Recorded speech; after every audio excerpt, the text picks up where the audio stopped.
All right, here I am in Adobe Photoshop. I'm going to go over the WebP file format. It's a newer one from Google, and what it really does is combine kind of the JPEG and a PNG, because JPEGs are smaller file size. PNGs have capability of transparency. So the WebP is smaller with transparency, basically. The reason you're not seeing it in Photoshop or uh, exporting from Photoshop or an option like that is it's primarily converted after you upload.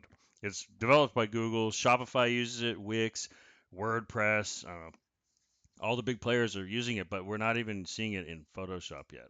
So just hang tight for that. But it is it's a transparent and it's smaller, and it does support animation. I do not have an animated one here because they're not really something we see every day now. But let's go over. These are the same images I have here, the same four, and obviously the PSD is here. That's a Photoshop file. I just show you that because that's an actual layered file that you can see right here. Those are very complicated. So yeah, and you don't upload those anyway. So these are the three players right now: PNG, JPEG, WebP. So let's go with the JPEG. See, the dimensions are the same. It's 1.8 megabytes. Um, yeah, it's a larger file, 2000 by 2500. And then now we have the PNG, um, 5.6 megabytes. The PSD is going to be huge, 22, and the WebP at 3.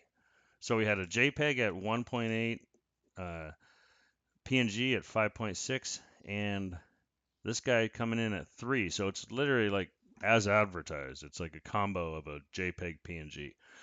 Just unfortunately, we're not exporting them out of Photoshop quite yet. There is a couple websites that'll convert them for you if you need it. I don't know why you would, because they're just going to happen when you do it to when you upload something to a website, anyways. But I'll leave the links in the description for those.